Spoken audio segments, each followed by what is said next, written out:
OK. Donc, euh, donc j'ai traité avec eux cette hypothèse troisième très importante. La première étant l'hypothèse de price taker, enfin des preneurs de prix. Deuxième hypothèse, c'est l'hypothèse de que le prix est le seul signal qui motive le choix des agents, acheteurs, vendeurs, offreurs ou demandeurs. Et cette troisième hypothèse, c'est l'hypothèse de la nécessité de l'existence d'un système de prix complet de marché.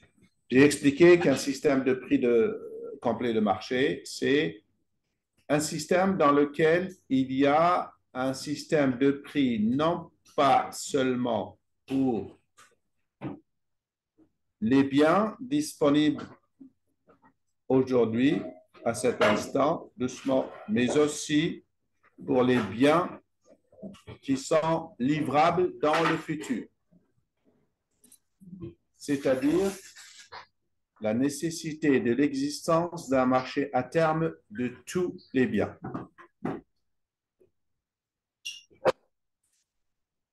Un marché à terme, c'est un marché dans lequel on achète et on vend aujourd'hui des marchandises qui seront livrées dans le futur, à terme.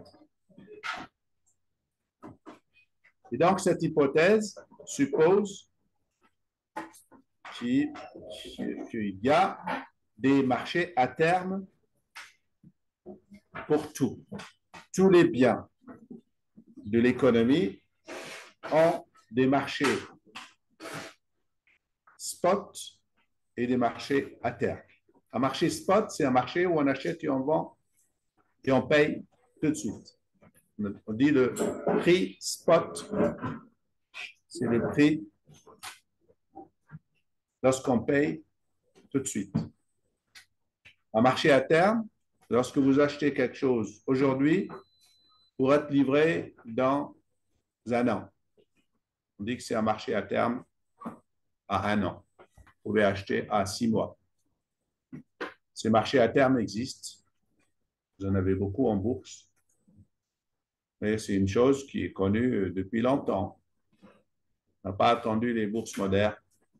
Mais l'hypothèse du modèle néoclassique walrasien, c'est se met dans un système de marché de référence dans lequel il y a des marchés à terme pour tout.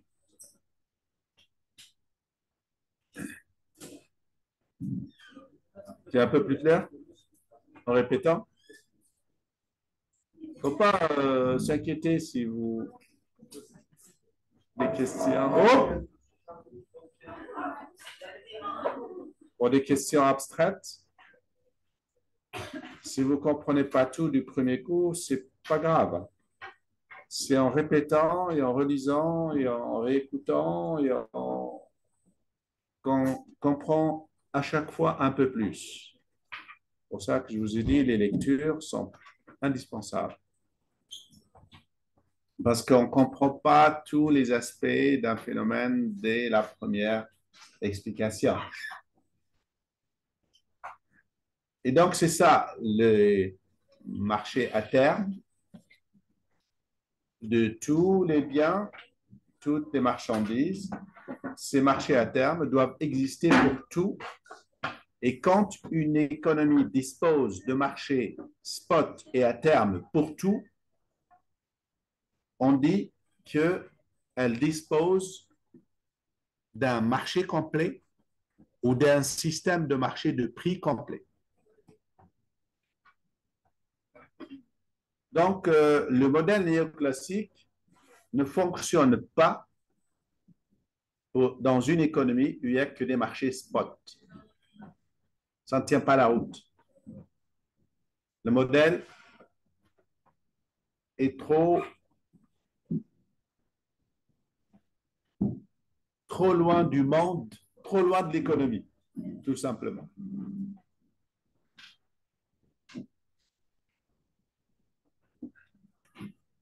C'est trop loin de l'économie. Alors, à la fin, quand j'ai expliqué ça au groupe précédent, vous allez voir la vidéo, je leur ai posé la question et que je vous pose tout de suite.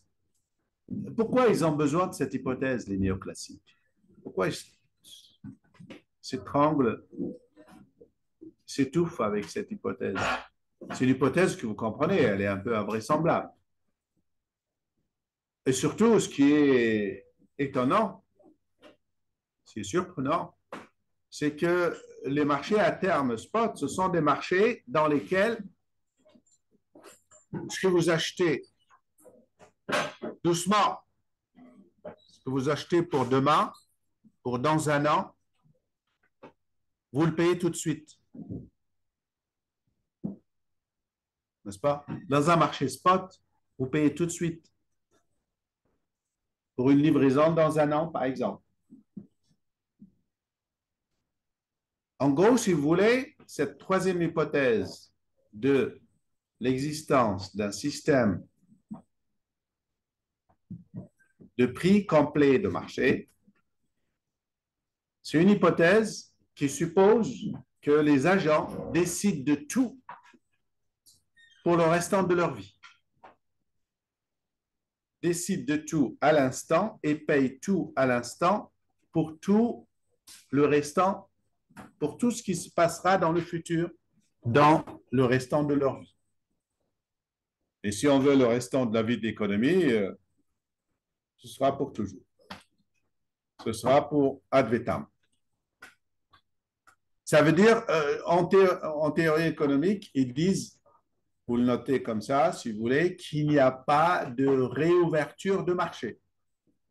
Les marchés sont ouverts et clôturés immédiatement après le tâtonnement valracien et ils ne réouvriront jamais plus. Ça veut dire que les agents prendront des décisions pour toute leur vie. Once for all. Une fois pour toutes.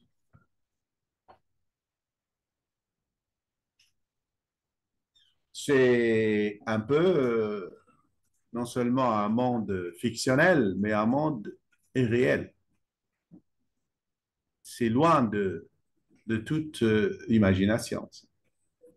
Mais le modèle néoclassique ne marche que dans cette fiction.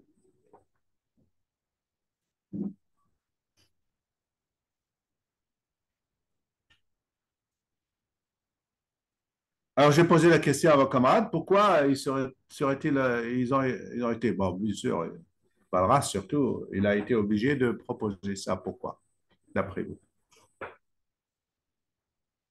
J'ai déjà répondu à cette question très indirectement il y a quelques semaines en disant que, je ne sais pas si vous vous rappelez, quelle est la chose qui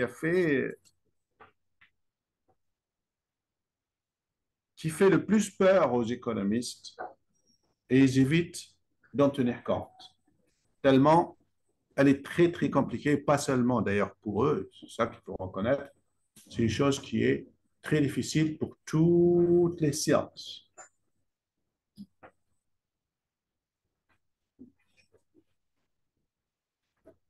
Vous vous rappelez plus?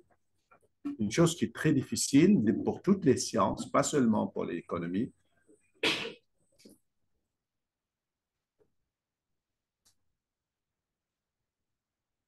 Je t'en prie.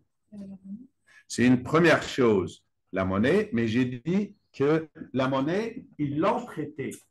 Elle leur a posé beaucoup de problèmes. Je remets là parce que j'enregistre. Je n'aime pas rester debout sans bouger. J'ai dit que d'abord, ta réponse est bonne. Je te remercie. Mais je vais aller plus loin et tu vas te rappeler qu'il y a une autre chose aussi qui les a beaucoup fatigués. Mais au moins la monnaie, j'ai dit que l'expression que j'ai utilisée, c'est celle qui les a le plus cocufiés. C'est ça, une expression vulgaire, parce qu'elle a été utilisée par beaucoup d'auteurs, de philosophes. Ils ont dit que c'est la monnaie et l'amour qui ont le plus occupé les philosophes et les scientifiques. Bon, on ne va pas parler d'amour ce matin, mais on a beaucoup parlé de la monnaie déjà.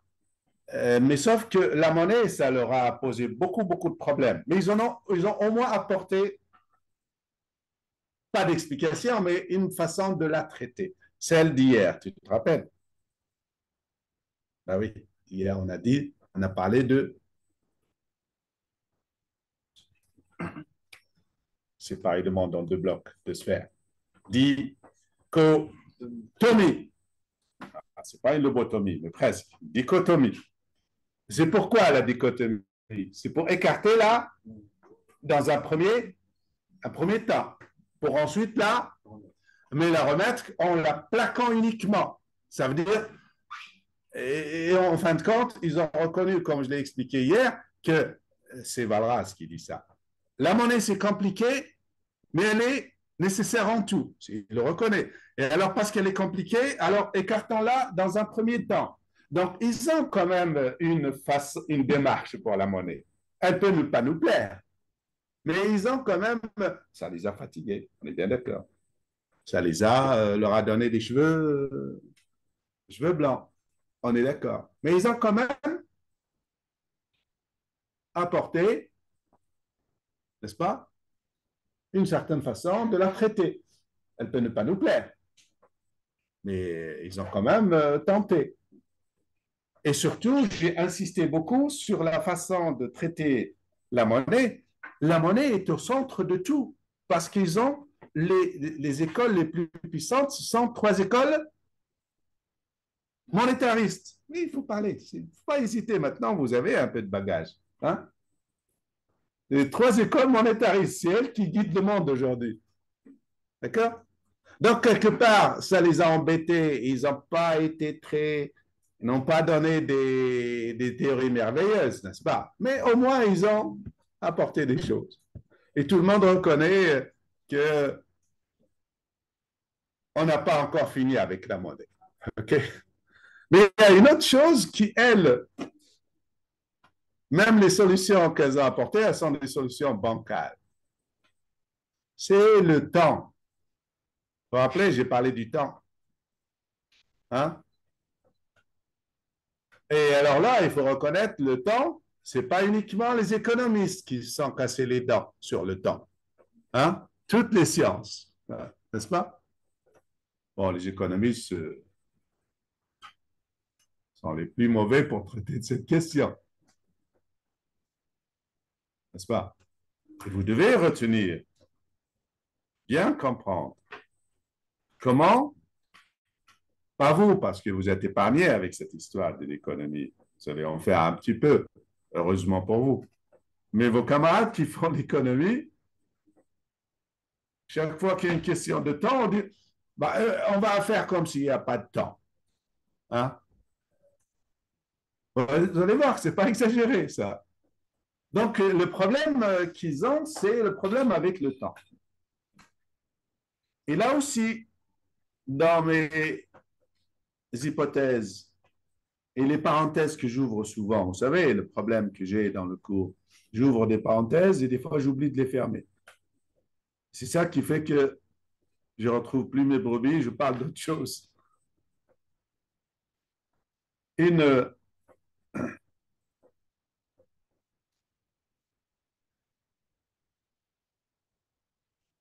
J'ai expliqué déjà une fois. Dès qu'on rentre dans le temps, il y a une chose que le temps ramène avec lui. C'est quoi? Dès qu'on, c'est ça, c'est pas parce qu'on ne traite pas le temps, non pas parce qu'on ne sait pas le faire, mais c'est vrai qu'on ne sait pas le faire. Mais c'est que le temps ramène des choses qui sont très compliquées à traiter. Qu'est-ce qui ramène le temps? Si vous regardez le temps, parce qu'on parle de marché à terme, n'est-ce pas? Par exemple. Là, on vient de parler de marché à terme. Hein? Pour avoir un système complet de marché, un système de prix complet de marché, il faut qu'on ait des marchés à terme de tout et pas seulement des marchés spot. le marché à terme de tout.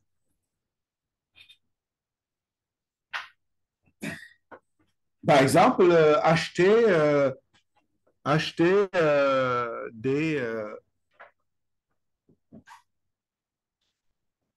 acheter du blé livrable l'année prochaine. N'est-ce pas?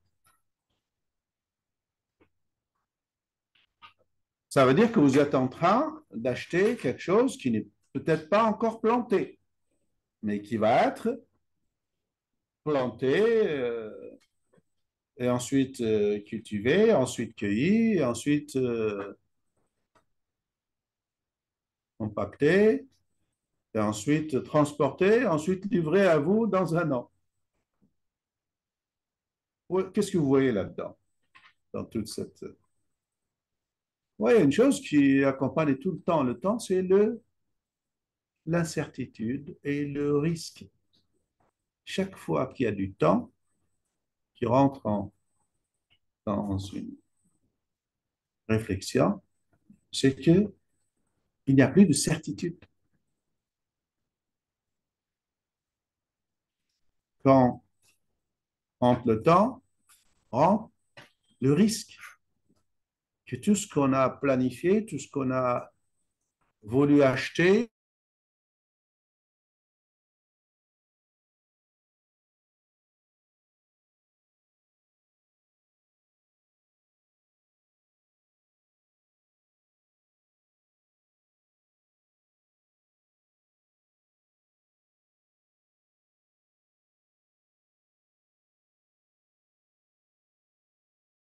il n'y a que des marchés spot dans une économie. C'est-à-dire, il n'y a pas à se poser la question du temps, n'est-ce pas? Parce que le modèle, avec les hypothèses première et deuxième dont j'ai parlé avant, cette hypothèse du système de prix complet de marché, s'il n'y a que des prix spot, que des marchés spot, parce que quand on dit comme ça dans le langage courant, oui, le système libéral, c'est bien, c'est parce qu'il n'y a que les marchés qui décident. C'est bien. C'est mieux que si un Manitou décide pour les autres. C'est bien. Mais sauf qu'on oublie que ça suppose qu'on achète tout une fois pour toutes sur les marchés.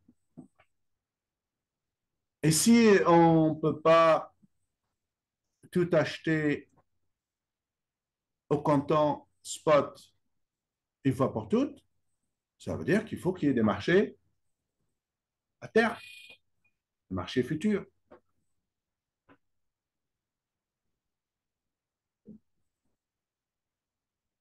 Et là, ça devient compliqué, le système de prix, le marché libre, il devient compliqué.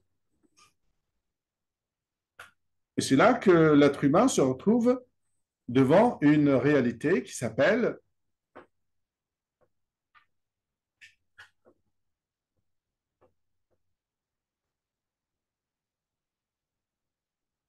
malgré sa rationalité, malgré toutes les technologies dont tu disposes, ne peut pas décider de tout, ne peut pas faire des choix sur tout, parce qu'il y a des choix qu'il ne peut pas faire, parce qu'ils vont se faire dans le futur, des décisions qui concernent le futur.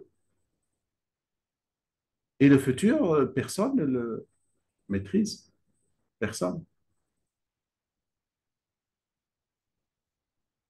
Et là, on est devant un dilemme. Si on reste sur des prix spot et des marchés spot, il y a des phénomènes de l'économie qui ne fonctionnent jamais au comptant, qui sont extrêmement importants.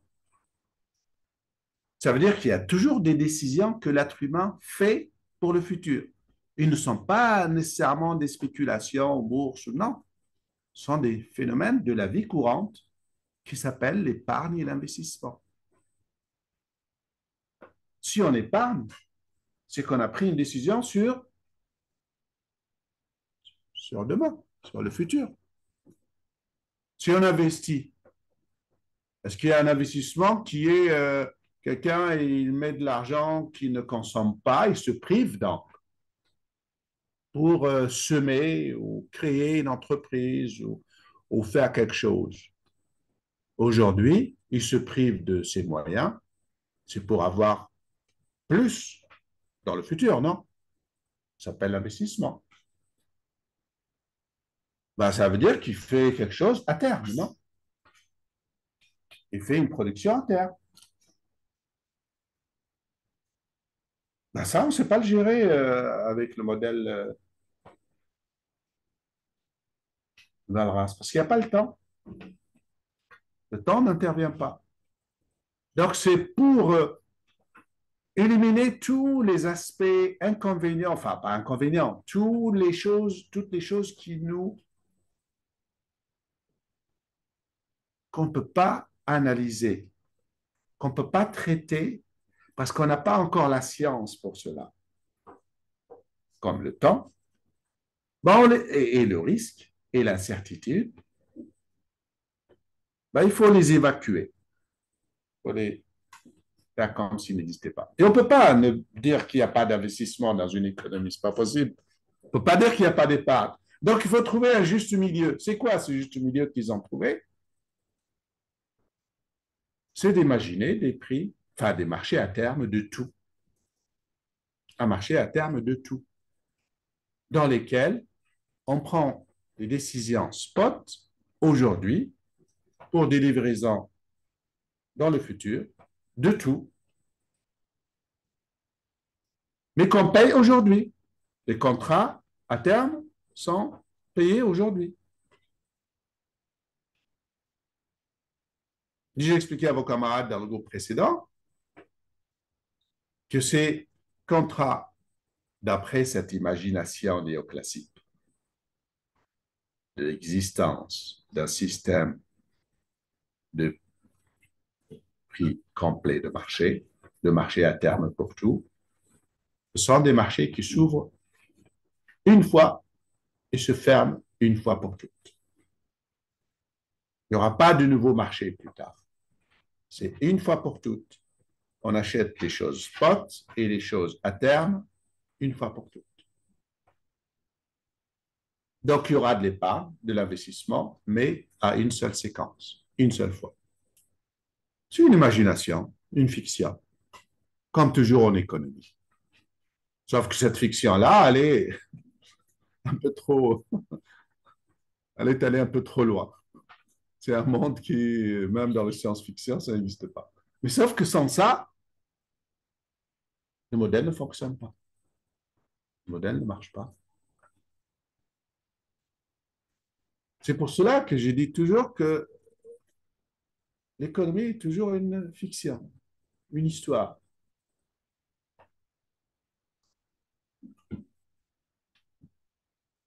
À la limite, on peut appeler ça, non pas science-fiction, mais économie-fiction. Le dire sci-fi, ce sera e-fi, une fiction économique. C'est ça le modèle de référence du marché concurrentiel néoclassique. Oui, s'il n'y a pas de marché à terme, ce sera une économie, il n'y a pas d'épargne et d'investissement. Bon, ça va, personne ne va l'admettre. On ne peut pas accepter ça. Et pour qu'on ait d'épargne et d'investissement, ben, il faut des marchés à terme, mais qui ouvrent une seule fois, se ferment une seule fois, pour toutes. Il n'y a pas de séquence. Il n'y a pas une économie séquentielle où des marchés s'ouvrent, se ferment. Il y a des économistes néoclassiques qui ont essayé de le faire. Certains ont essayé de le faire. Ça n'a pas été trop loin. On n'a pas donné des résultats qui soient un peu moins irréalistes. Mais ils tentent toujours, jusqu'à aujourd'hui. Jusqu'à aujourd'hui. Ils tentent de créer un monde plus ou moins irréaliste, mais il reste toujours un monde imaginaire. Bien sûr, quand on parle, on dit une économie de marché, c'est bien. Une économie libérale, c'est bien. Je serai le premier à signer des 10 doigts pour dire que c'est bien, pour dire que c'est mieux que si c'était dirigé par un cartel. C'est dirigé par des gens puissants. Oui, ça c'est bien. Mais de là à dire que ça a été montré que c'est bien,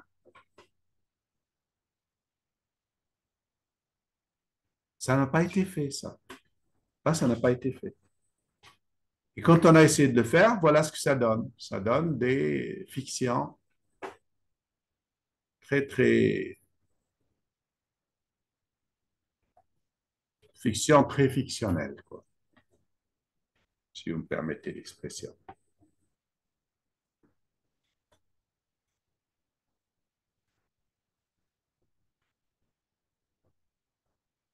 Et bon, ça paraît fictionnel, mais les comportements, les comportements des agents sont des comportements à terme. Ils sont assez fréquents, finalement.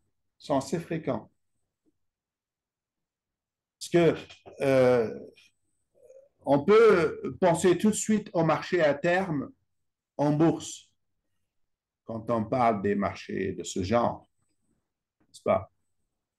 Vous savez qu'en bourse, pas nécessairement en bourse, bon, mais en bourse, ça parle beaucoup mieux parce que en bourse, par exemple, vous voyez les jus d'orange que vous voyez dans les...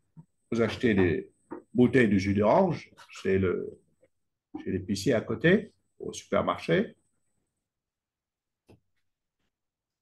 Ce jus d'orange, avant qu'il ne soit mis en bouteille, il a déjà été acheté un an ou deux ou trois avant. Il a été payé. Quand les oranges n'étaient même pas encore dans les arbres. Les entreprises qui vendent le jus d'orange, la plus connue, vous la connaissez, Tropicana, n'est-ce pas? Vous la connaissez, l'entreprise Tropicana? Non? Ça vous parle, hein, c'est une marque très connue.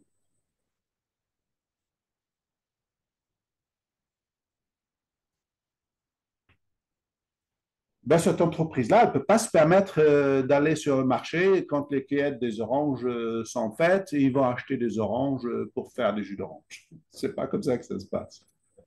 Sinon, ils ne peuvent pas livrer, ils ne peuvent pas être présents sur le marché. Ce qu'ils font, c'est acheter le jus d'orange dans 2 ou 3 ans. Ils l'achètent aujourd'hui chez les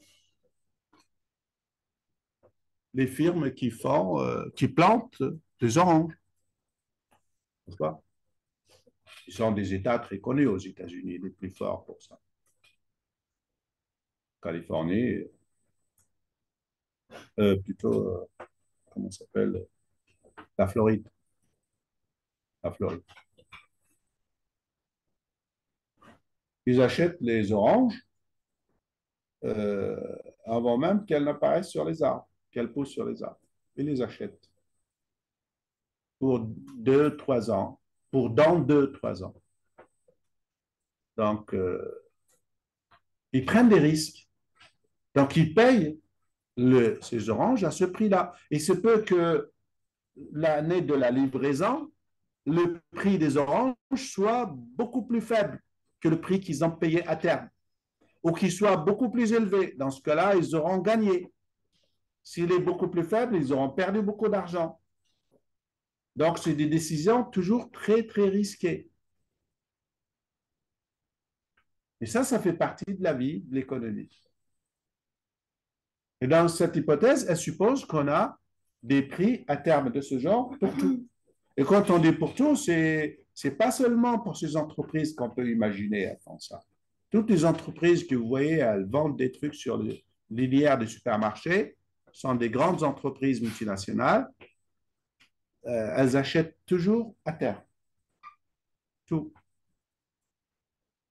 Donc, ils ont des spécialistes des marchés à terme pour leurs produits, qui suivent les marchés de cette façon. Le café, tiens, je vais me verser un petit verre de café.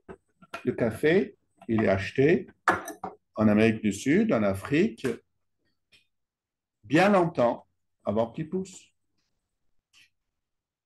Parce que ces entreprises multinationales qui nous distribuent le café n'attendent pas le jour de la cueillette pour venir acheter leur café.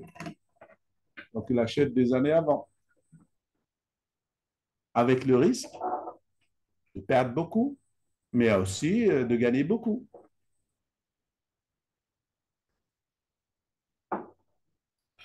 Et ce problème d'existence de marché non spot, il fonctionne aussi pour nous qui ne sommes pas des entreprises.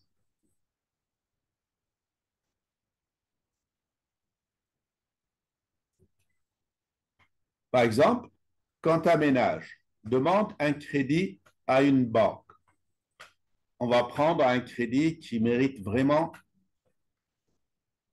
qu'on prenne crédit. Pas le crédit consommation qu'on peut éviter, les crédits voiture qu'on peut éviter, mais le crédit pour se loger, acheter un appartement, une maison, c'est presque inévitable. Très peu les gens qui payent cash une maison. Donc, ils doivent acheter une maison à crédit. Donc, quand on achète une maison à crédit, vous allez la payer avec quoi, cette maison? Vous allez la payer avec de l'argent, voilà, de l'argent futur. Donc, vous allez l'échanger contre quoi? Contre un travail futur. Vous allez la payer, cette maison, avec votre travail futur. Le banquier, il se dit, il voit un type qui est pas en bonne santé, il dit, ce type-là, dans le futur, il ne pourra pas travailler. Donc, il va dire, non, j'offre pas le crédit. C'est ça que quand vous allez voir plus tard votre banquier pour acheter une maison, il faut aller en bonne santé. Il vous pose d'ailleurs la question, est-ce que vous êtes fumeur? Il pose toutes ces questions. Et qui en dirait de quoi il se mêle? Moi, je vais le payer. Non, tu ne vas pas le payer puisque tu vas le payer avec de l'argent futur qui vient de ton travail futur. À partir d'un certain âge, il vous dit, ramenez-moi des analyses médicales. Peut-être que vous avez je sais pas, une maladie chronique, qui peut ne pas être grave, mais une maladie chronique.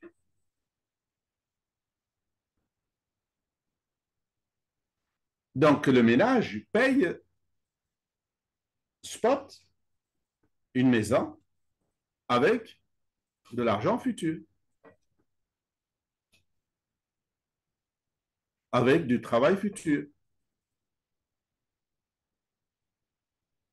Ça veut dire que va rembourser sa maison avec des salaires futurs. Et qui dit salaire futur? Ben, il va lui demander si vous êtes, s'il est dans un secteur où les entreprises n'arrêtent pas de fermer. Il comprend que ce type, ce client, le banquier, va comprendre qu'il est plus risqué que s'il était dans un secteur moins, il y a moins de chômage, moins de fermeture d'entreprise. Donc tout ça, ça compte dans le raisonnement. Et ça, c'est de l'incertitude que le modèle veut éviter, parce que c'est compliqué à faire. Donc, c'est pour cela qu'on suppose l'existence de ces marchés à terme pour tout. Et quand on cherche un système de prix walrasien, prix d'équilibre, il faut qu'il y ait les prix à terme aussi de tout. Il y a le prix des pommes de terre aujourd'hui, mais le prix des pommes de terre dans un an. À quoi est-il égal? S'il n'y a pas de prix de pommes de terre dans un an, quel est le problème pour vous qui aimez beaucoup les chips? Ben, vous n'aurez pas de chips. Parce que les entreprises qui font les chips, elles n'achètent pas les pommes de terre en spot, ils les achètent à terre. Vous connaissez les paquets de chips là, que vous ramenez des fois dans la salle? C'est des monceaux, des montagnes de pommes de terre qu'on achète 2 ans avant pour faire vos chips.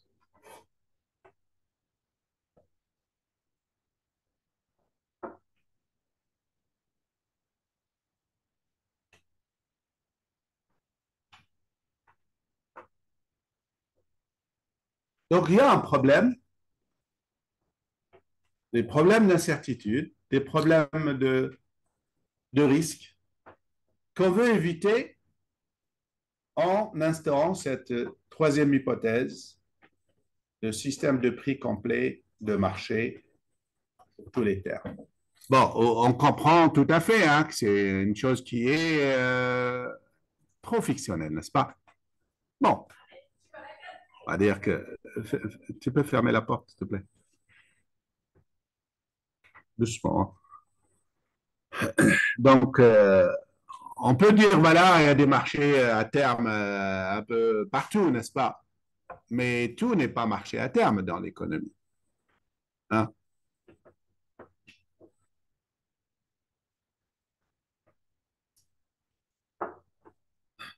Ici, je vais ouvrir une parenthèse. Parce que pour moi, si vous voulez, cette hypothèse, on l'a bien comprise. C'est une hypothèse un peu trop forte. Je vous ai dit, vous regardez dans la vidéo précédente, je disais que c'est,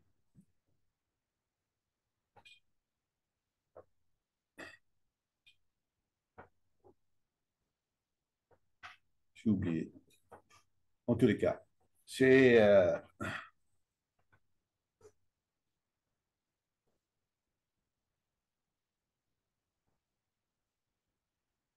sans cette hypothèse, le modèle, imaginez un modèle d'une économie, il n'y a pas d'épargne et d'investissement. Ça ne peut pas marcher. C'est ça qu'on rajoute cette hypothèse. Donc, on ne peut pas éviter. On a beau dire que c'est difficile, c'est philosophique, le temps. Vous savez, même en physique, hein, le temps, c'est très compliqué. Les physiciens aussi, ils avaient beaucoup de problèmes avec le temps. Vous savez un peu ça? Vous avez vu ça au lycée? Non. Hein? C'est quoi les expériences dont on parle souvent pour dire la difficulté des sciences? Il n'y a pas que les économistes qui ont eu des problèmes avec comment tenir compte du temps. Vous avez traité un peu ça non, au lycée, non? Plus fort? Explique un peu, parce que je pense à autre chose. Peut-être qu'on ne pense pas à la même chose. C'est quoi les trajectoires? Peut-être des particules ou des trucs? Oui. Ah oui, c'est ça. Les trajectoires des particules, hein? Ouais. Ah oui, ça c'est bien ça. Mais tu as fait une option sciences? Ah, ça ne m'étonne pas.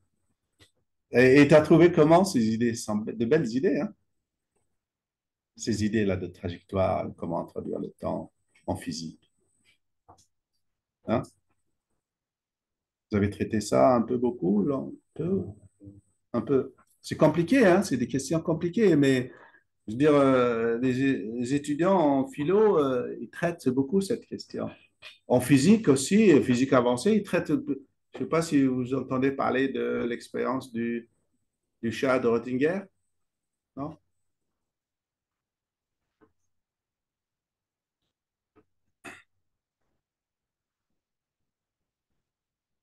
La théorie de la relativité, vous ne l'avez pas faite au lycée d'Einstein. Traite, traite beaucoup du temps.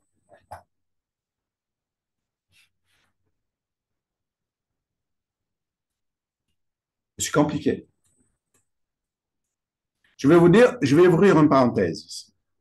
Une parenthèse pour dire comment les économistes traitent du temps. Bon, on a bien compris que c'est plutôt maltraite le temps. Hein? Comment ils maltraitent le temps? Parce que c'est compliqué pour eux. Vous savez, les économistes, ils ont cette fâcheuse prétention de faire beaucoup de maths, n'est-ce pas? Et en fait, c'est ceux qui savent le moins utiliser les maths. C'est quand il faut utiliser les maths pour des choses qui méritent, des instruments mathématiques, et ils ne le font pas. Mais ils utilisent les maths pour cacher un peu la misère intellectuelle, c'est tout. Des petites maths qui paraissent, pour peut-être les débutants comme vous, qui paraissent des maths, en fait, c'est la petite, les maths aura des pâquerettes pour cacher des misères de pensée économique. Mais quand il faut utiliser les maths pour des questions où les maths sont inévitables, là, ils ne le font pas. Ils ne le font plus. Ils sont un peu malhonnêtes sur cette question des mathématiques.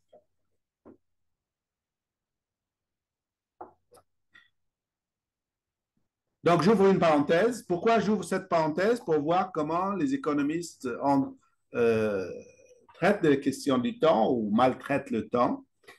C'est parce que vous allez les utiliser dans les années prochaines, ou peut-être même cette année au deuxième semestre. Mais en tout cas, c'est des choses à connaître. Même si vous n'allez pas les faire les années prochaines, c'est au moins pour les questions de culture générale, vous avez des concepts en économie qui ont en lien avec le temps. Ils ont, si vous voulez, deux façons, ou peut-être même trois, ou deux et demi, ou deux et un quart, comment ils traitent le temps. La première, c'est, euh, je répète, pour ceux qui sont perdus, une parenthèse, comment les économistes tiennent compte du temps ou n'en tiennent pas compte. La première, c'est une manière d'esquiver la question du temps, c'est de faire des analyses qu'on appelle statiques. C'est important le terme. Une approche statique dans laquelle il n'y a pas de temps. Bah, c'est simple. Voilà comment on traite une manière de traiter le temps. Manière statique. Il n'y a pas de temps. Monsieur, je n'ai pas le temps. Voilà la première réponse. On appelle ça une analyse statique, comme s'il n'y avait pas le temps.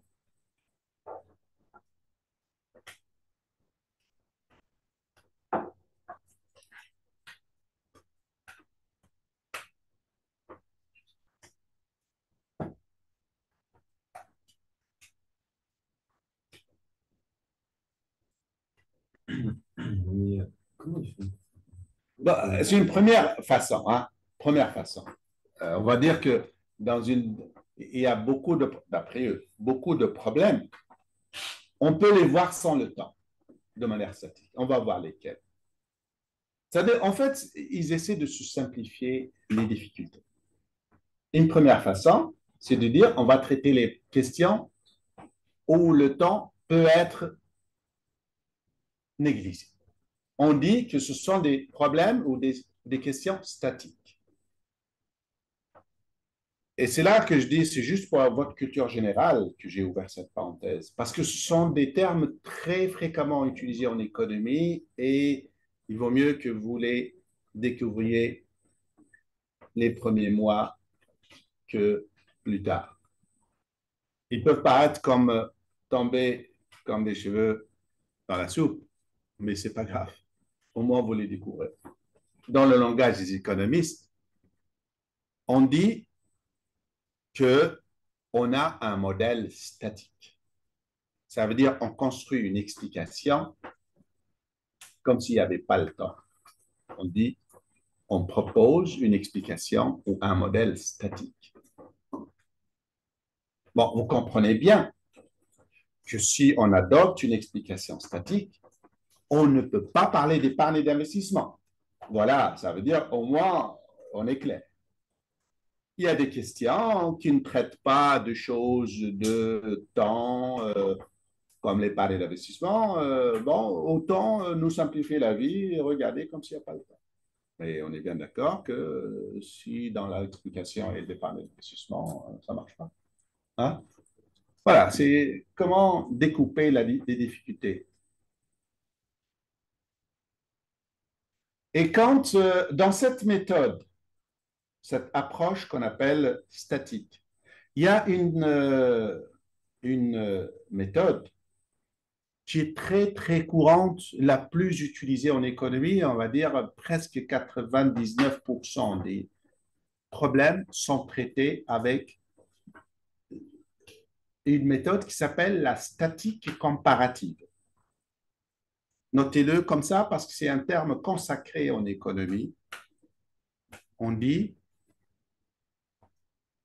que on adopte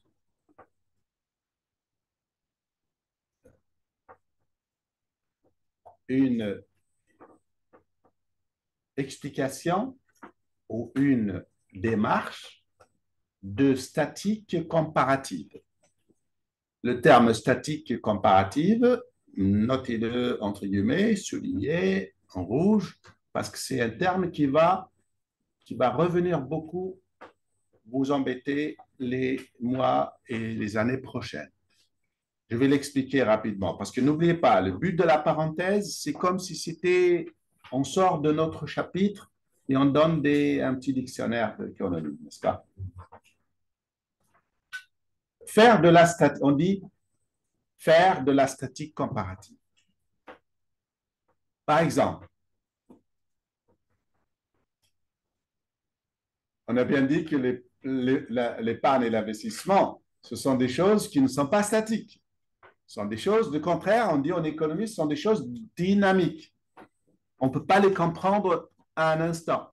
Si tu fais un investissement, tu dois le comparer dans le temps, n'est-ce pas? Et comme c'est difficile de suivre quelque chose dans le temps, on fait ce qu'on appelle une statique comparative. Par exemple, on fait un investissement à l'instant zéro, n'est-ce pas? Un investissement à l'instant zéro. Par exemple, j'écris que j'ai... On fait, regardez ce qu'on fait. J'espère que la caméra, euh, elle puisse capter le tableau. Est-ce qu'elle capte le tableau? On va faire ici.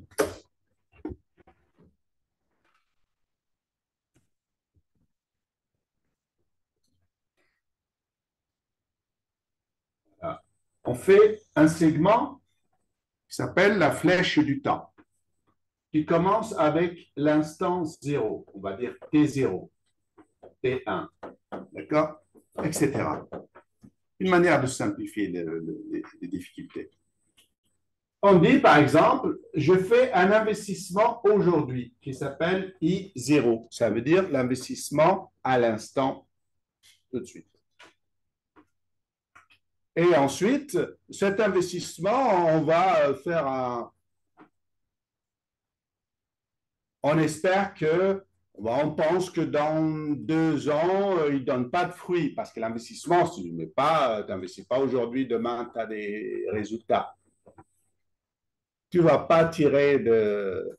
Comme un paysan, un cultivateur, il plante, ce n'est pas demain qu'il a les fruits.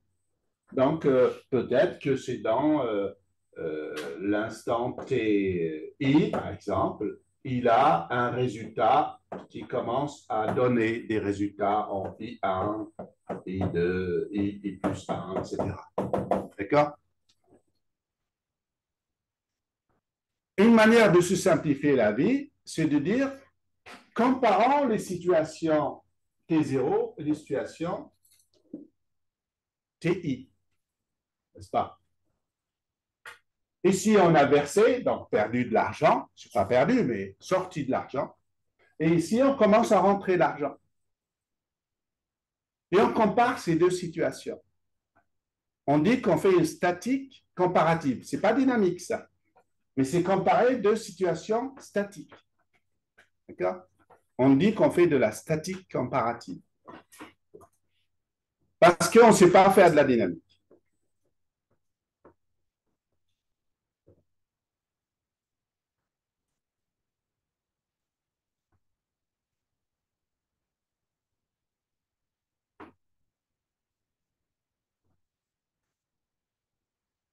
On peut le faire pour tout, ça.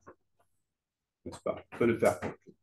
Par exemple, les économistes utilisent beaucoup cette technique de statique comparative en disant, par exemple, si... alors, je vous laisse finir d'écrire et ensuite je vais donner l'exemple parce qu'il est facile à retenir l'exemple. Vous n'avez pas besoin de l'écrire et vous allez l'utiliser beaucoup, beaucoup, beaucoup dans les cours à venir. Hein.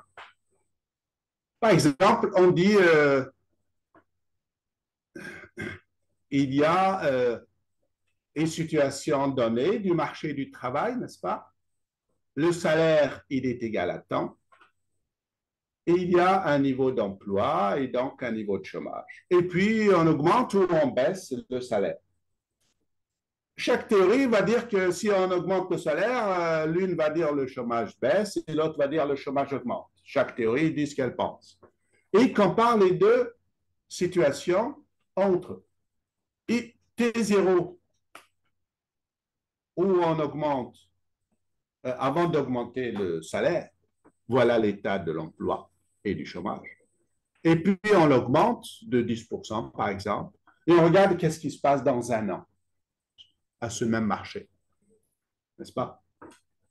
On regarde qu'est-ce qui se passe dans un an. Est-ce que le chômage ou l'emploi, ils ont augmenté ou baissé? Et on compare les deux situations. On dit qu'on a fait une statistique comparative pour vérifier ceux qui ont prévu que le chômage va augmenter, est-ce qu'ils ont eu raison? Et les gens qui ont dit est-ce que le chômage aura baissé, est-ce qu'ils ont eu raison? Et on compare les deux dates, les deux situations de chômage, les deux dates. Juste avant et un an après l'augmentation du salaire. On dit qu'on fait de la statistique comparative. Ça veut dire que cette façon de traiter le temps, c'est celle qui, vous n'allez pas voir autre chose en économie. Parce qu'elle occupe 99% des travaux des économistes. Parce que d'abord, elle est la plus simple. Mathématiquement, elle est très simple. Il n'y a pas de maths d'ailleurs dedans. Et surtout, elle a l'avantage de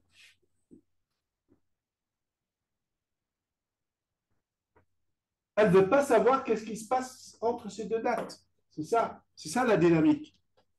Elle peut pas, elle cherche pas à savoir qu'est-ce qui se passe entre les deux. D'accord?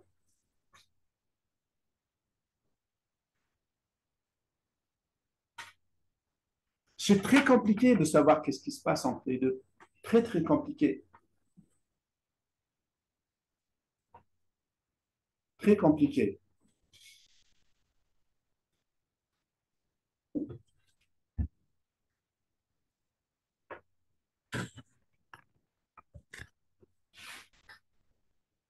Vous commencez à voir un peu les difficultés de l'économie.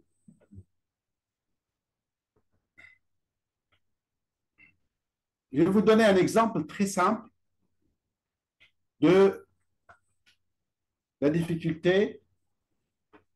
Ce n'est pas les inconvénients, mais des inconvénients dont on est conscient de cette technique de statique comparative. Mais on ne peut pas faire autrement.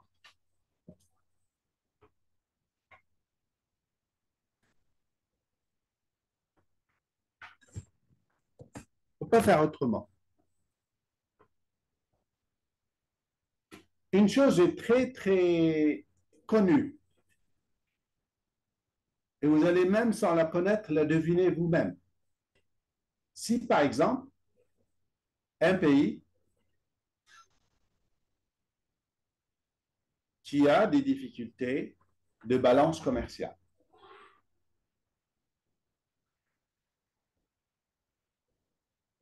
le,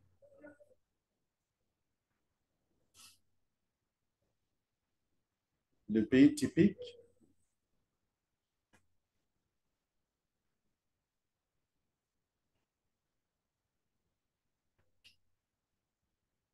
le pays typique pour cela, c'est la France. Vous le savez, on en a parlé déjà, non? Okay. Mais il y a un moyen pour les pays qui ont des difficultés de balance commerciale. Quelle est la solution première qui vient à l'esprit? C'est de baisser son taux de change ou de laisser filer son taux de change. D'accord? Comme ça, sa monnaie se déprécie et les gens trouveront que ces produits sont devenus moins coûteux, moins chers, et que les gens du pays trouveront que les produits étrangers sont devenus plus chers pour eux, n'est-ce pas? Donc, automatiquement, qu'est-ce que ça va faire? Ça va réduire le... Suivez ou pas? Je reprends. Hein? J'ai dit un pays qui a un déficit de balance commerciale. C'est que ses exportations sont faibles, ses importations sont plus élevées. Le montant. Et donc, quand il pense à cette solution de réduire, laisser filer ou réduire son taux de change, laisser déprécier sa monnaie, c'est dans le but de renchérir ses importations, comme ça ses habitants importeront moins, et que ces exportations deviendront bon marché pour les étrangers. Comme ça booste ces, ces, ces, ces exportations. D'accord? Donc, il y a au final, on espère que dans 2 ans, peut-être, on ne sait pas. C'est ça qui est la dynamique. On ne sait pas quand, mais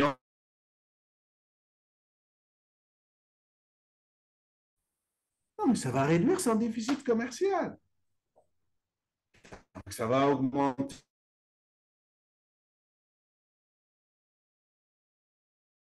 ses exportations. Et bien, apparemment, si. Non? J'espère que vous avez compris. C'est pas compliqué, ça. C'est une petite. Hein? C'est bon? Et la balance commerciale sera rétablie, n'est-ce pas? Mais là, c'est prouvé que ça se passe ainsi, qu'il y ait une réduction du taux de change résout les problèmes de balance commerciale dans certains cas et certaines conditions. Mais ça, c'est de la statistique comparative. Quand on compare le point de départ juste avant la réduction de taux de change et 2 ou 3 ans après, n'est-ce pas? Mais entre-temps, il y a un phénomène qui a été noté partout, dans tous les pays du monde qui ont pratiqué cette politique, c'est ce qu'on appelle la surréaction du taux de change, la surréaction de la balance commerciale, la variation du taux de change. Ça veut dire que le taux de change, quand il baisse, il est censé réduire le déficit. Dans un premier temps, il le fait exploser. Le déficit s'aggrave de manière affolante pour ensuite chuter. Donc, quand il s'améliore de la T0 jusqu'à Tn, balance commerciale négative, à balance commerciale équilibrée ou positive, ça ne passe pas comme ça. Ça passe comme ça. D'abord, il explose le déficit pour ensuite venir se rétablir. Il s'aggrave d'abord et après, il commence à baisser. Donc, ce qui se passe à l'intérieur entre ces deux dates, une date malheureuse, une date heureuse, il se passe beaucoup de choses que la statistique comparative ne sait pas traiter. Vous comprenez? Mais c'est une manière de faire, on se dit, tant pis pour ce qui se passe à l'intérieur, entre les deux dates. Donc, tout ce que vous ferez en économie, quand on dit, on fait ça, il se passe ça, on fait ça, il se passe ça, si on augmente ça, ceci augmente ou baisse, tout ça, c'est de la statistique comparative sans pouvoir rien dire sur la dynamique entre les deux dates. C'est clair? Ça, c'est la première façon de traiter. D'accord? La première façon de traiter le temps chez les économistes. Attention, toutes ces questions, il faut bien les comprendre parce que c'est des questions de définition dont vous aurez besoin pour les cours suivants, les mois suivants, les années suivantes, Donc, vous les trouverez dans les examens de ce semestre.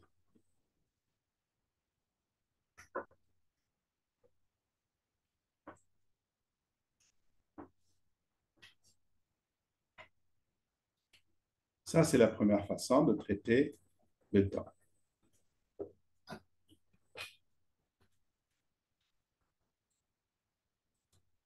Une autre façon, donc cette question-là, bien dit, la première façon, on ne peut pas traiter comment marche l'épargne et l'investissement. Hein? La deuxième façon, c'est de supposer, par exemple, dans le cas de comportement des ménages, le comportement même des entreprises, le comportement des agents.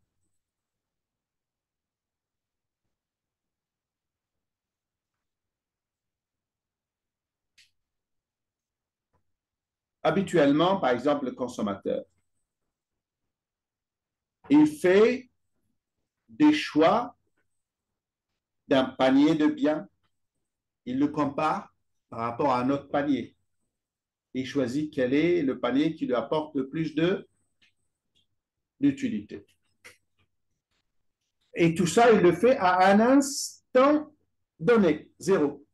D'accord? Il le fait à un instant. Et si on veut traiter du comportement de l'agent un peu dans le temps et pas seulement à un instant du temps, on introduit un artifice, une technique. Elle vaut ce qu'elle vaut. C'est de, par exemple, traiter d'un seul bien, et non pas de plusieurs biens, mais un seul bien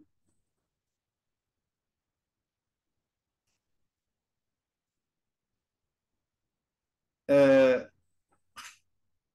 disponible à des dates différentes, successives dans le temps, le même bien. Par exemple, la consommation.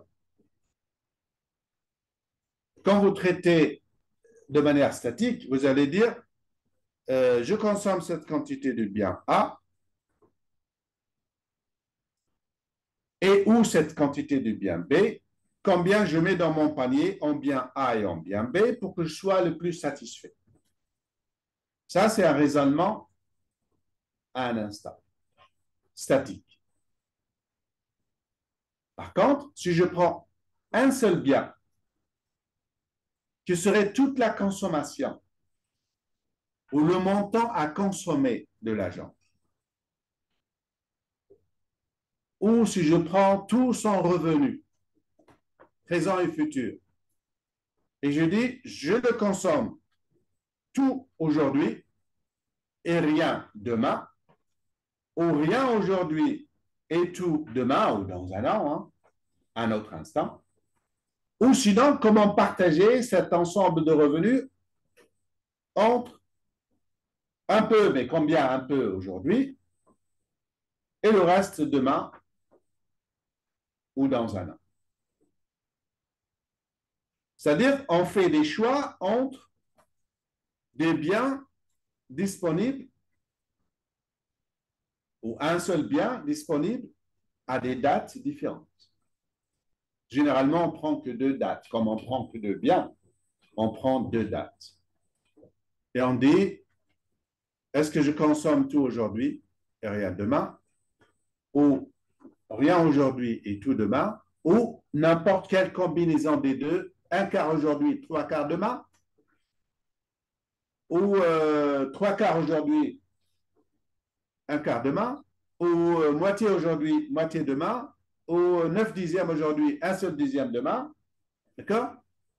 Et on compare le même bien à des quantités différentes et on regarde quelle est la satisfaction dans le choix des quantités de même bien consommées à deux dates différentes.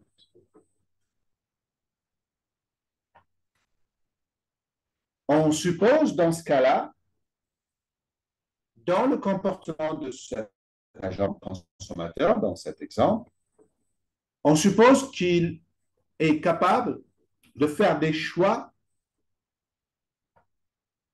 dans le temps.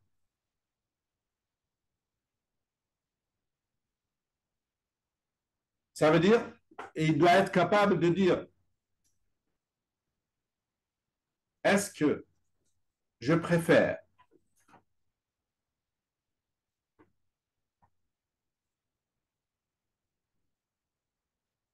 10 kilos de ce bien aujourd'hui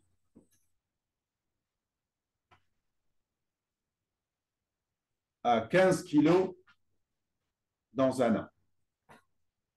Il doit être capable de dire qu'est-ce qu'il préfère entre les deux. Parce que généralement, quand on prive quelqu'un de consommation aujourd'hui, il ne peut l'accepter que si on en lui donne un peu plus demain. Il doit être capable de dire lequel il préfère. Et donc, c'est une supposition. On dit que l'agent, il doit être capable de faire des préférences intertemporelles. Écrivez-le, soulignez et mettez du fluorescent dessus, parce que c'est une notion économique. Elle est là, bien sûr, pour répondre, pour résoudre un petit problème de difficulté. Mais sauf que chez les économistes, ça devient un concept, celui qui ne le connaît pas, c'est un ignorant. C'est pour ça que j'ouvre cette parenthèse pour que vous soyez un peu au courant du langage des économistes. Donc, une première façon de faire, c'est de la statistique comparative. Deuxième façon de faire, c'est de faire des analyses intertemporelles. Attachez le mot, hein, intertemporel. C'est-à-dire que les agents, quels qu'ils soient, producteurs, consommateurs, investisseurs, épargnants, boursiculteurs, spéculateurs, ils doivent être capables de faire des choix intertemporels. Parce que les choix dont on a parlé jusque-là, ce sont des choix à un instant. Choix sur des quantités. Toutes disponibles au même instant. Là, c'est des choix de quantités différentes d'un même bien à des dates différentes.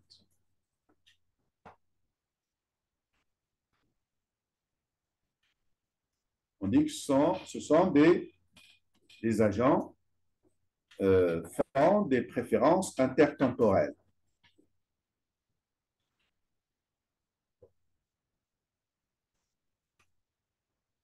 Donc, tout ça, toutes ces méthodes ne sont là que pour éviter les problèmes du temps. Parce que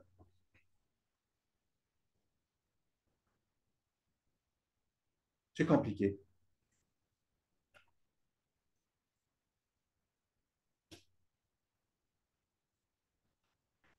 Il y a des techniques mathématiques qui traitent du temps.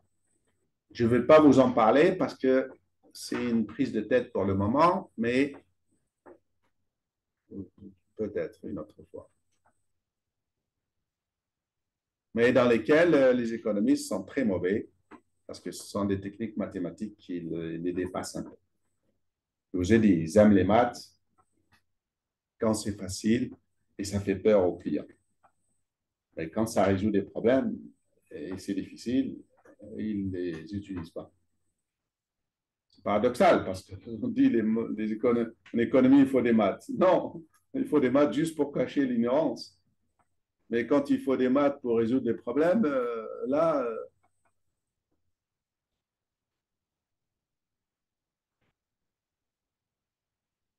donc toutes ces techniques sont là pour un seul but, c'est d'éliminer les problèmes du temps, surtout l'incertitude, la question de l'incertitude et du risque.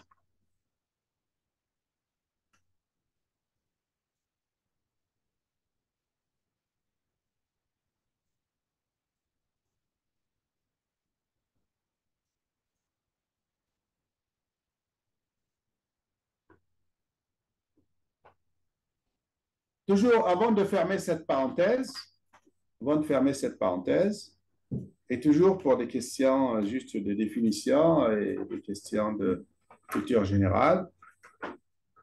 Donc, vous avez bien compris qu'en économie, on a des méthodes statiques, des méthodes de statique comparative. La dynamique est très, très, très, très peu étudiée. Et la deuxième méthode qui est utilisée, mais vous n'allez peut-être pas l'utiliser de votre vivant, je le souhaite pour vous du moins, c'est la question des choix intertemporels. Donc, vous notez, vous avez des chapitres en économie qui s'appellent choix intertemporels du consommateur. Point. Choix intertemporel du consommateur. On a bien vu les choix, des choix du consommateur. Maximiser U, n'est-ce pas, sous contrainte, vous vous rappelez tout ça.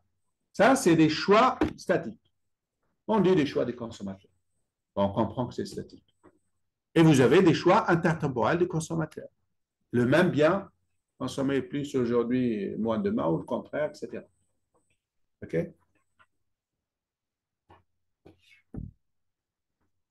Donc, il y a la question statique, dynamique, choix intertemporel.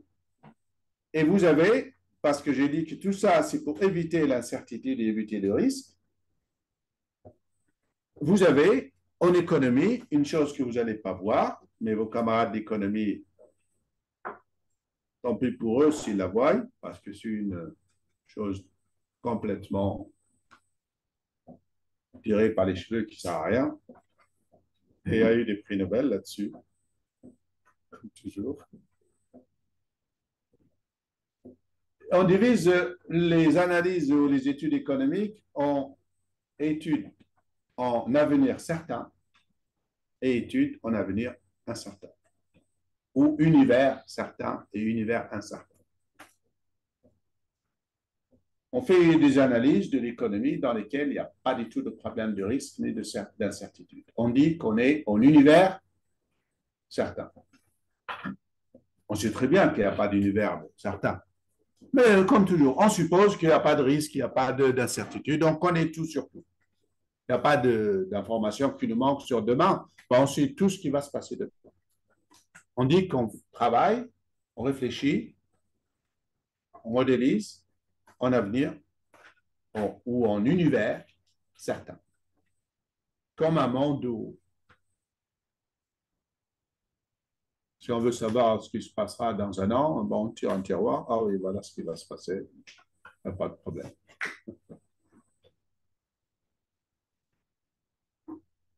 Et puis vous avez, c'est plus tout à fait récent aujourd'hui, mais des économistes ont développé des études et des analyses en univers incertain.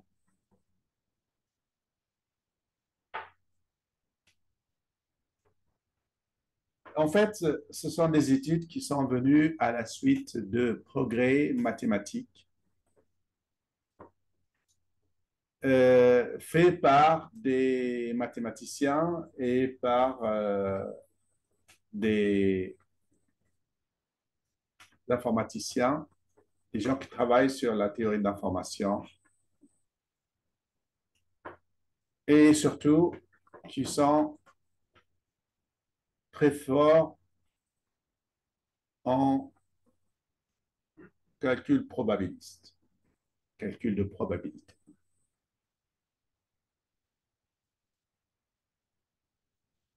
Le plus connu d'entre eux, c'est un certain Von Neumann, très connu en économie.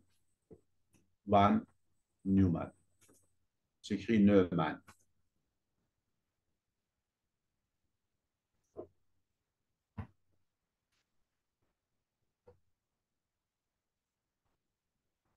Il y a quelques petits résultats qui sont très, très, très, très, très modestes.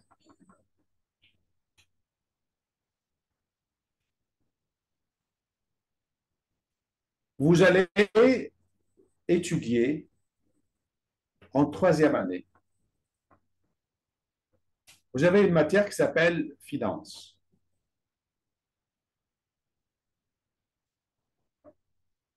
Je ne sais pas ce que vous allez faire. Je ne sais pas ce que vous allez faire. Cette matière, pour vos camarades de troisième année, c'est moi qui avais l'habitude de faire cette matière. Je ne la fais plus. Mais par définition, je vous ai expliqué déjà une fois que par définition, qui dit finance, dit temps. Qui dit temps, dit incertitude. Qui dit incertitude, dit risque. Donc, en finance, normalement, on doit étudier cette question du risque et de l'incertitude. On ne peut pas faire de la finance sans faire, sans aborder cette question du risque et de l'incertitude et tenir compte, d'une certaine façon, tenir compte du temps. Parce que, si vous voulez, quand on dit épargne et investissement, l'investissement en portefeuille, c'est un investissement financier, n'est-ce pas? L'investissement, tout investissement de toute façon, c'est euh, on prend une option sur l'avenir, n'est-ce pas? Il n'y a pas de certitude. Quand quelqu'un dit ce projet, moi, je pense qu'il marche, il va marcher. Oui, d'accord, vraisemblablement. Il a beaucoup de chances de marcher, mais tout peut se casser la gueule. Hein? Parce que demain, personne ne sait ce qui va se passer demain. Donc, quand on prend une option sur le temps, on dit, je pense qu'il y a de très fortes chances que ceci va marcher ainsi, n'est-ce pas? Qu'est-ce qu'on fait là, en langage courant? Spé, on spécule. On spécule. Donc, une chose qui est très courante dans la vie économique, c'est la spéculation. Eh bien, la spéculation ne peut pas être prise en compte s'il n'y a pas le temps, alors que c'est une chose tout à fait réelle.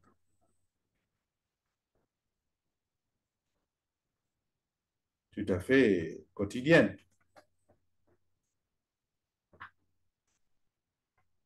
Donc, quand il n'y a pas d'épargne, il n'y a pas d'investissement, et surtout pas de spéculation.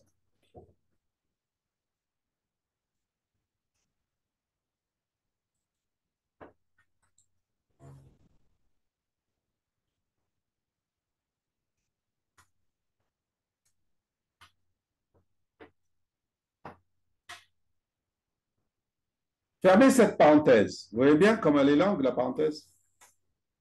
Elle est longue, hein? Mais bon, j'avais souligné deux ou trois définitions.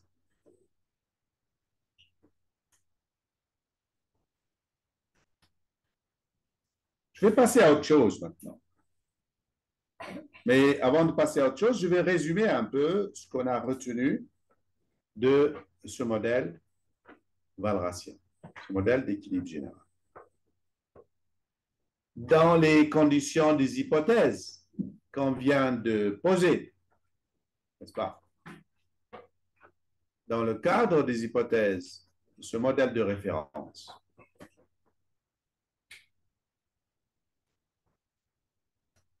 on sait comment vont se comporter les agents. Essentiellement, les consommateurs, vous savez comment ils se comportent.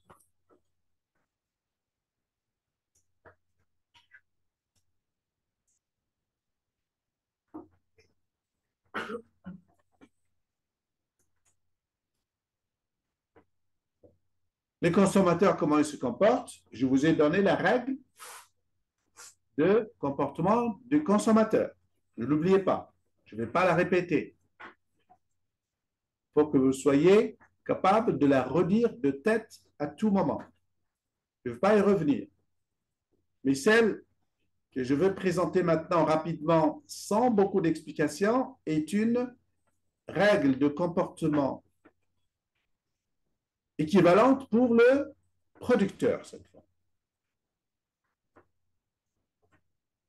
Ça veut dire avec ces conditions, toutes les conditions que j'ai citées, toutes ces hypothèses,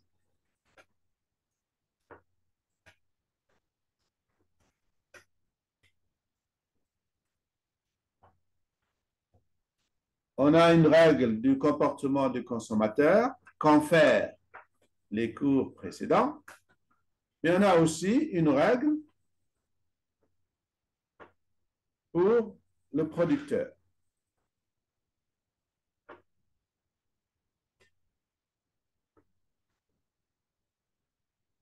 Mais pour le producteur, pour qu'il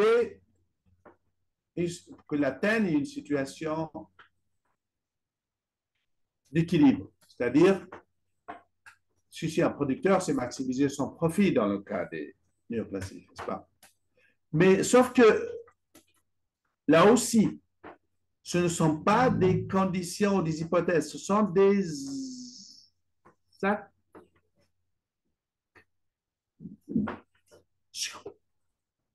axiomes.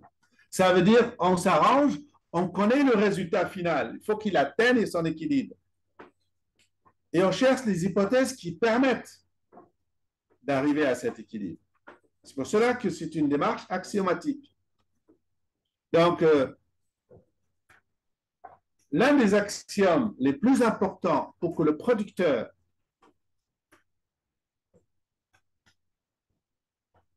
atteigne un équilibre de maximisation de profit, c'est que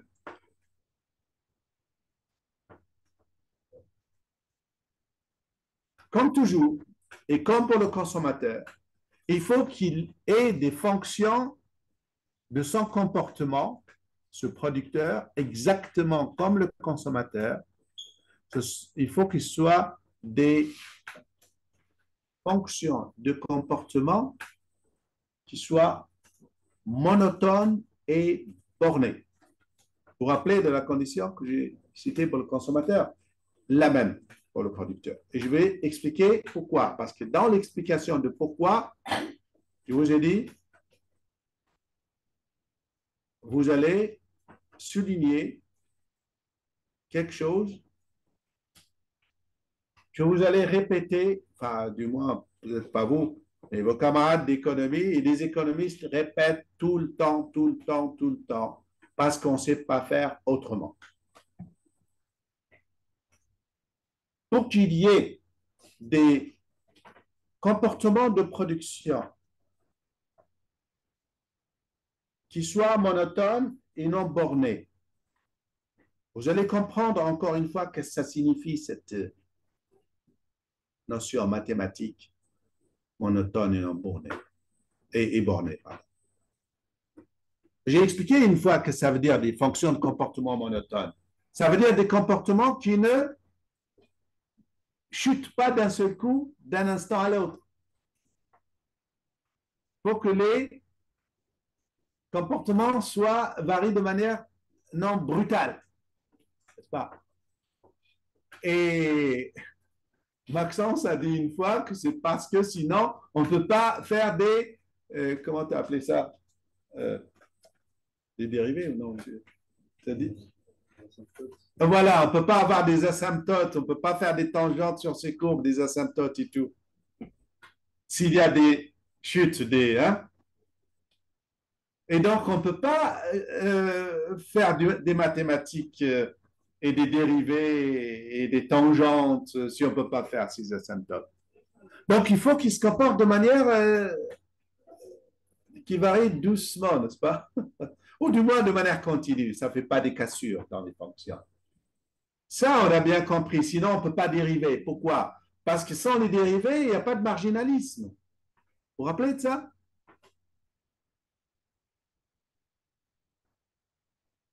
Parce que le marginalisme, c'est comment change le comportement d'un individu quand on fait une variation infime d'un objet, la quantité consommée ou investie, etc. n'est-ce pas? Pour ça qu'on a besoin de fonctions. Les économistes disent que les fonctions doivent bien se comporter. Elles ne doivent pas être méchantes. Elles doivent bien se comporter. C'est connerie, quoi. Elles doivent bien se comporter. Mais dans la vie, les fonctions ne peuvent pas toujours bien se comporter. Ben, ils ne savent pas faire autrement. Et qu'elles soient bornées, n'est-ce pas? Qu'elles soient bornées, qu'est-ce que ça veut dire? Ça veut dire qu'elles ne vont pas à l'infini. Et elles ne vont pas non plus à moins l'infini. Elles ne vont pas vers zéro. Sinon, on ne peut pas travailler. Pourquoi? Et là, vous allez bien comprendre. Parce que, surtout au niveau du bornage des fonctions de comportement des producteurs, dans ce cas-là, je suis en train de parler du producteur. On a parlé des consommateurs. Mais le producteur, si, par exemple, regardez bien, imaginez un producteur qui, si plus il produit, moins ça lui coûte. On peut imaginer ça. Plus il produit, moins ça lui coûte. Ça veut dire, quand il produit une grande quantité, à l'unité, le coût unitaire est plus faible. C'est une possibilité, parce qu'il y a la possibilité inverse aussi. Mais si plus il produit, moins ça lui coûte, ben ce type-là, qu'est-ce qu'il va faire? Il va produire à l'infini. Il n'y aura pas de maximum, justement. Eh ben, c'est bien de dire il va au maximum. Mais il n'y a pas de maximum. Par définition, mathématiquement, une fonction qui se comporte ainsi n'a pas de maximum. Vous comprenez? Imaginez une fonction comme ça. Une fonction qui se comporte comme ça. Elle s'arrête où? Ben, ça s'arrête pas. On dit qu'elle n'a pas de limite, ou que sa limite est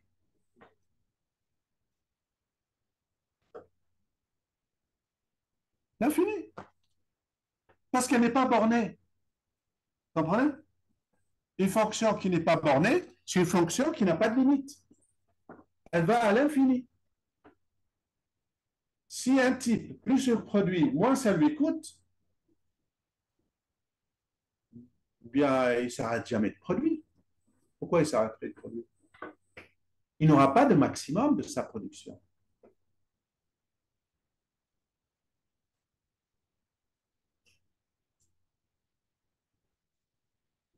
Eh bien, si ce type a cette fonction-là, ben, on ne peut pas lui trouver de point fixe. On ne peut pas lui trouver un point d'équilibre. Il ne faut pas lui dire, voilà ton maximum de profit. Ben, il n'a pas de maximum de profit. Vous comprenez? Il n'a pas de maximum de profit. Eh bien, qu'est-ce qu'il faut pour résoudre ce problème? En économie, ce modèle néoclassique, qu'est-ce qu'il faut d'après vous? Réfléchissez un peu.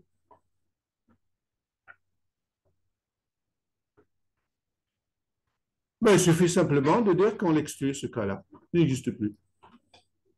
C'est tout. On va dire que non, il n'y a pas ce cas-là. On va imaginer que le producteur, il n'est jamais dans cette situation.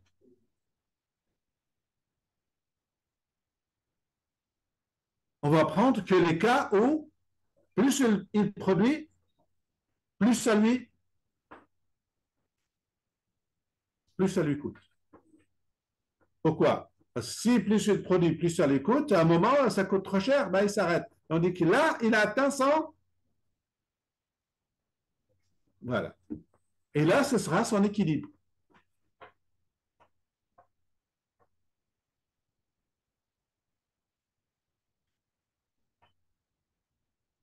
Parce que son comportement sera borné.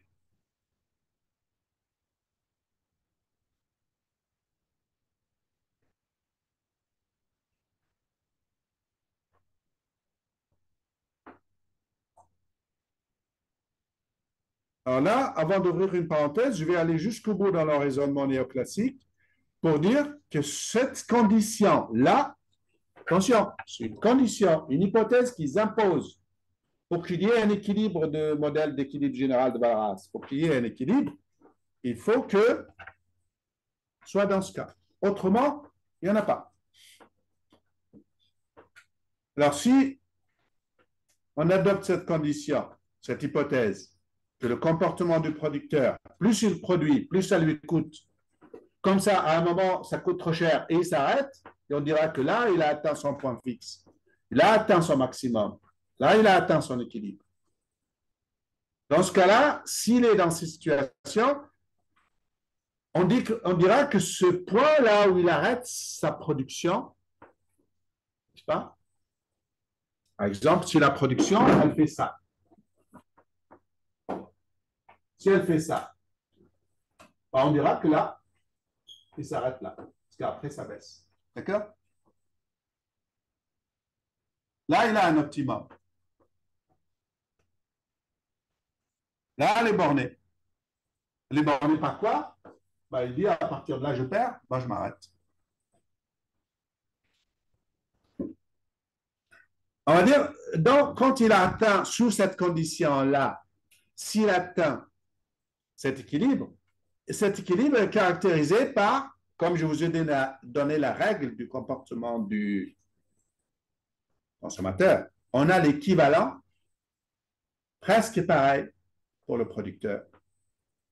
Et sauf qu'elle a deux versions, contrairement à celle du consommateur.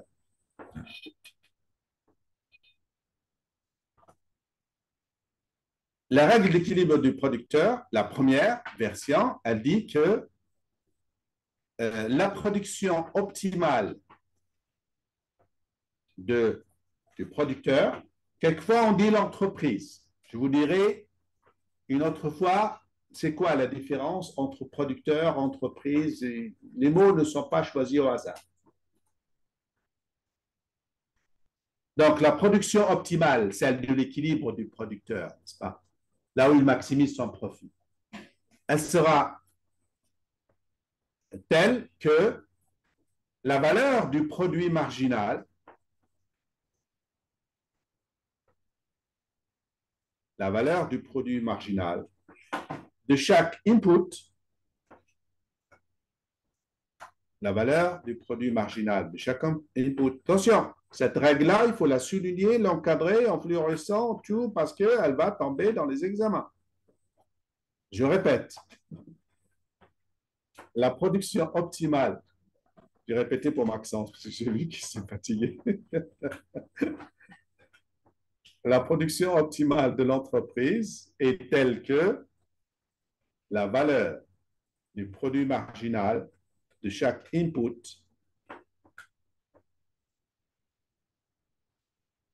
est égale au prix de cet input.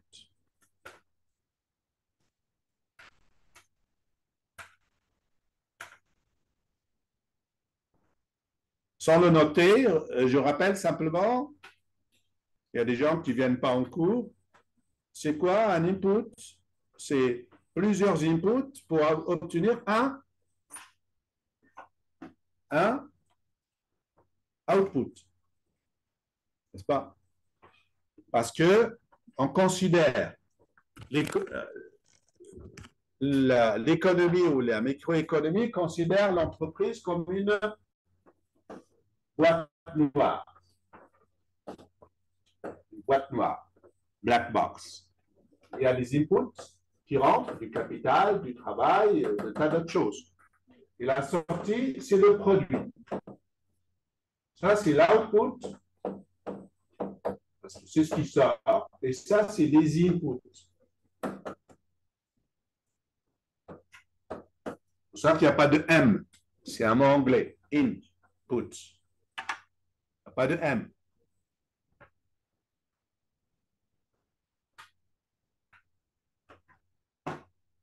Vous allez la traiter de plusieurs façons, cette règle. Quand j'aurai le temps de l'expliquer plus en détail, je la reprendrai. Mais pour le moment, retenez ceci. Je l'expliquerai plus tard.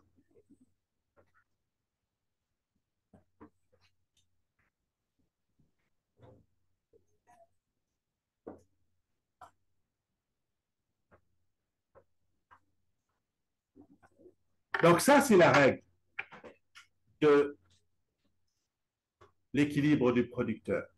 Elle a une autre version que je dirai un peu plus tard, n'est-ce pas? Mais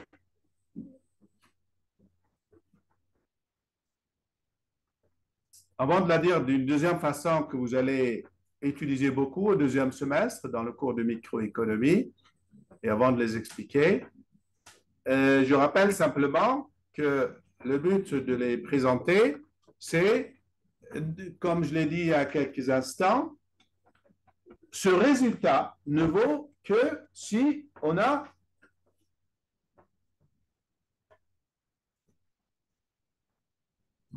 cette hypothèse que plus il produit, plus ça lui, très bien. Plus il produit, plus ça lui coûte. Si c'est le contraire, il n'y aura pas de bornage, il n'y aura pas d'équilibre. Le modèle d'équilibre balancien, il n'y aura pas d'équilibre. D'accord? Donc, l'hypothèse de plus il produit, plus ça lui coûte, elle est indispensable. Et là, je vais, comme tout à l'heure, j'ouvre une parenthèse de définition, de culture générale, de cours d'économie, parce qu'il y a des définitions qu'il faut, même si on fait plus d'économie plus tard, vous devez au moins les avoir entendues une fois, parce qu'elles font partie de la culture générale de celui qui a fait quelques mois d'économie. Voilà pourquoi j'ouvre ces parenthèses, comme la parenthèse qu'on a fermée tout à l'heure. D'accord? C'est de la scolarité, si vous voulez. C'est des trucs scolaires qu'il faut faire et il vaut mieux les faire au début de manière littéraire, comme je le fais, et non pas de manière pseudo-scientifique, comme vous allez le faire plus tard. Alors, après avoir ouvert cette parenthèse, la parenthèse, elle parle d'une chose très simple.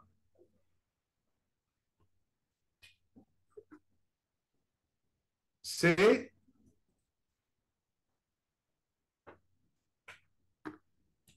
quand plus on produit, comment se comporte le coût. C'est ça, finalement.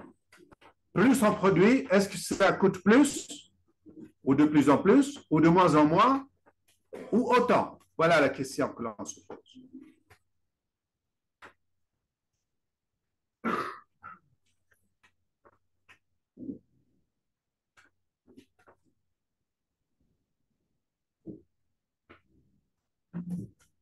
Combien il nous reste de temps?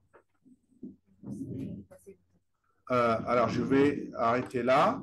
Et la suite, je vais la faire pour vos camarades. Et vous devez l'écouter. Les chaises, faites attention.